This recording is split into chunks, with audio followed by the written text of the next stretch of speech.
Yeah, so they can vary from 8 students to about 18, and they could go anywhere from 10 days to about 30. And depending on the size, they would have between 2 to 3 leaders, always a male and female. Anyone else? Any questions? Yeah.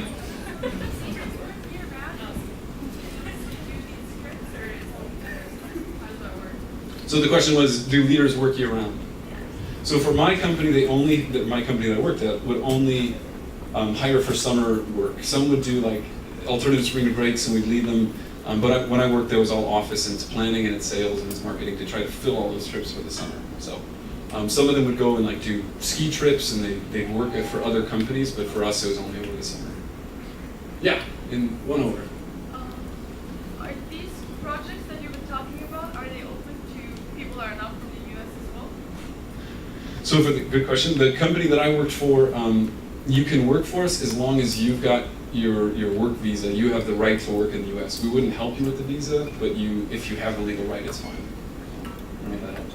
Yeah, proceed. So you mentioned some of the things that you didn't pursue, but like you were still interested in. What made you choose the ones you chose over those? A lot of it was timing and what came up. So the JET program I looked at pretty seriously, and I got alternate. I was so upset about that. So that was one reason I didn't do the JET program. I was kind of trigger shy with a lot of it too, because it's a commitment. Like, do I want to be gone for a full year, and I've got a pretty good thing here in Chicago? Or sometimes something else would come up that was maybe a better opportunity. And I feel like that window of when it would have made sense for me to go and do that has closed in some ways. But it just, for whatever reason, timing or other opportunities came up. Yeah. What is training if you do become a leader? What is training? So training, the question was, when is training for leaders? It is the beginning of June, and then trips run from mid-June until August. And they start interviewing and hiring in September, so you all could be interviewing right now. Yes?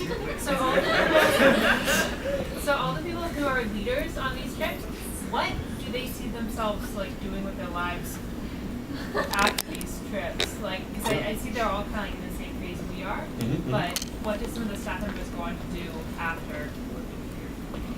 That is a good question. It varies greatly. Like I was saying earlier, a lot of them are teachers, so this is just like a nice summer off. They go and do this, and then they go back to work. Others are, like I said, graduate students, sometimes for counseling psychology, adolescent psychology or something, and they'll take time to come and do this. Some are right out of college, and they're trying to figure it out as well. I guess there's no real answer, because every one I've met, it runs the gamut completely of what they can do. I wish I could give you an answer. Yeah?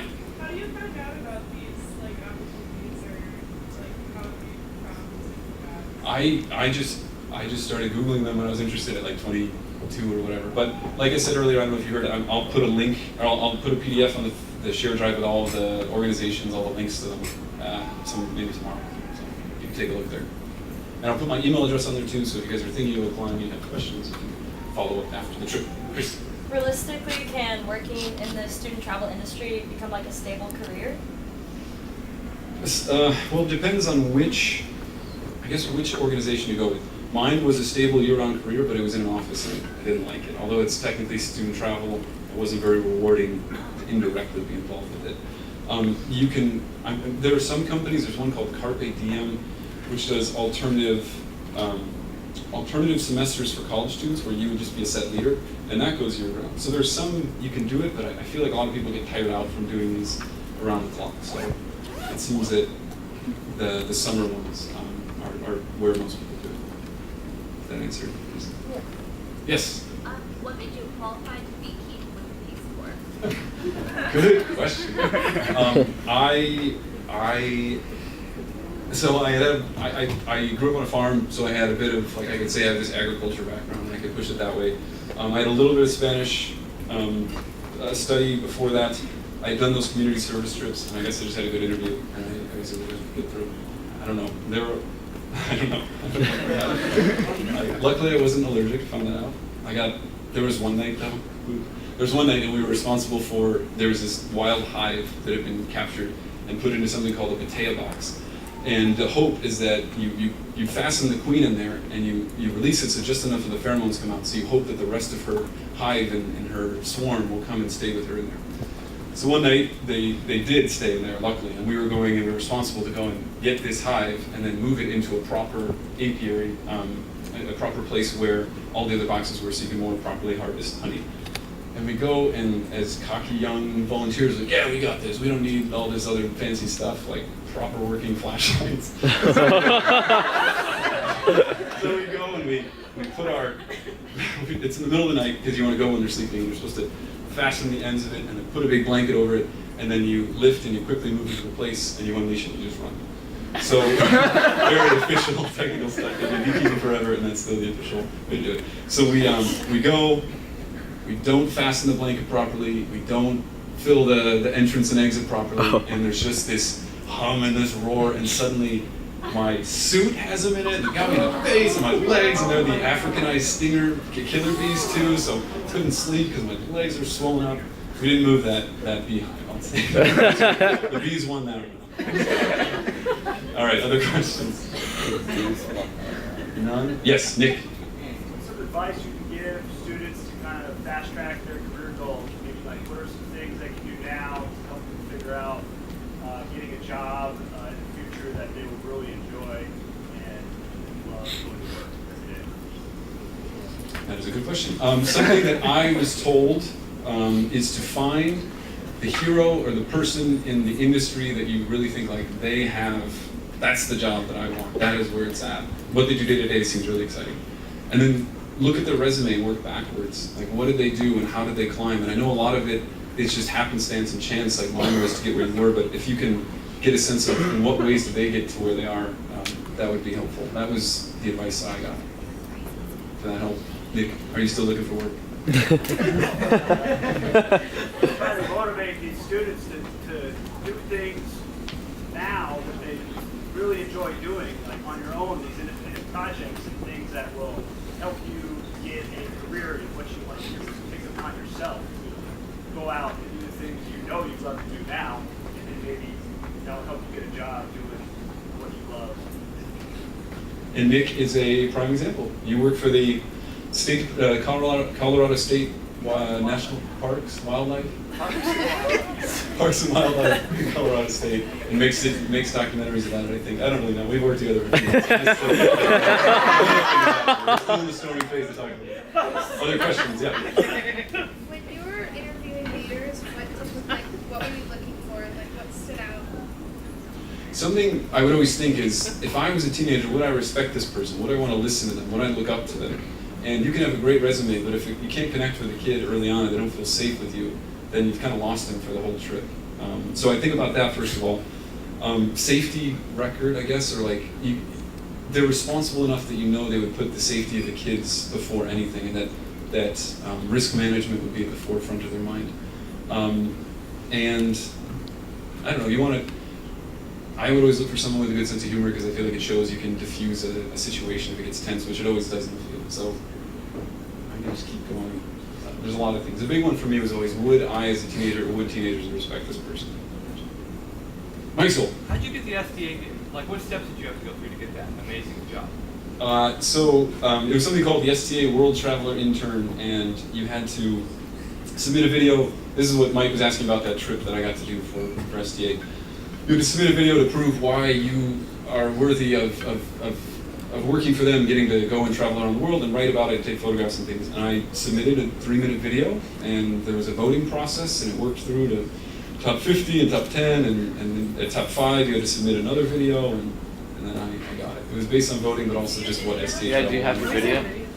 No. No, I'm not playing.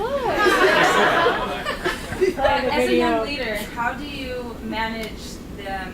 They're like being serious and having them take you on like seriously, or like still being able to be their friends?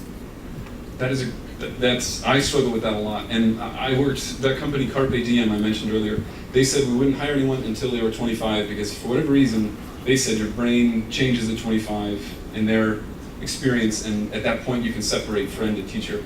I struggled with that a lot when I was leading, especially in Costa Rica the first time. I was so anxious about like, do they like me enough? Do they want to be my friend? Do they think I'm funny? And I should be like, are they safe? I was thinking the wrong way. So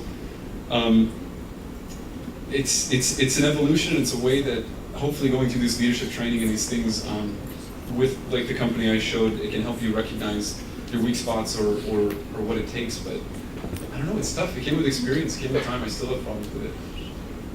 But God, I'm so bad at answering questions. Yeah, Nora. So you're talking about like having a bad day. What would you like do if your day is like starting out and this is like how do you get through the day? So there's this metaphor or symbol in leadership apparently where you're supposed to, can you see? You're supposed to be like a duck. Have you heard this? Where the duck on a pond glides so calmly over the water, but underneath the legs are going crazy. So you're supposed to be like a duck where you seem like you got it together. So when in doubt, be like a duck. That's what they always say. You seem like you got it together, and you just have to set up a plan, and you have to kind of keep it. I don't know. You always have to keep it inside, because if you show weakness and you kind of freak out, which is you really want to do, then you lose all control of the group, and it's just going to get worse. So it helped having really good co-leaders and staff members that I work with. That they were helpful when you have those rougher days. But hopefully you can depend on these good people. Yeah. Anyone else? Yes? Do you have to know Spanish? No, I'm sorry, I should have clarified. If you want to go to the international programs like in Central and South America or Spain, you will need to know Spanish or enough. And the question I would always ask in the interview is, would you feel comfortable with your Spanish that you would be able to go to a clinic or a hospital and explain what happened to a kid if they got hurt? If you can't do that, then your Spanish is no good. Like you can get around and say hi and ask for water somewhere, but if in a real emergency, you couldn't do it. However, we have a lot of our international trips, like in Africa or in Norway, or all of our domestic trips, like you could speak English and be fine. Yeah. Is there any type of screening process to kind of make it more like, not guaranteed, but more effective with like the leaders, the relationship with leaders? So are you saying from the hiring point of view, how do we Yeah. screen the leaders in a different Yeah, way? like how do you put leaders together on a trip? Oh, I see what you're saying. So on our programs, we would often have all of the trips that have a leader and a co-leader, and the leader is someone that is returning for their second year, which means we know them pretty well. And then for me, when I'd be interviewing, I would take notes about who they are as a person, and then what their skill sets are, and then ideally, if I know this one's a bit more outgoing, this one's a bit more organized, they would be a good fit. They're not always a good fit, and I found that out the hard way a few times when I hired people that weren't as good as they seem in a Skype interview when you interview them for 60 minutes, and I made some bad choices, I'll say that, and I had to fire a few people, which was awful. But you'll be at training, and you've got to, if you look and they're like oil and water and they don't get along at all, you'll have to move them around. So you take your best guess, you hope that you've hired competent, kind enough people that they'll get along and they'll get through it, but sometimes you just got to move them around. Yes? How did the admission process go with the kids? Like, how would a kid get into your program?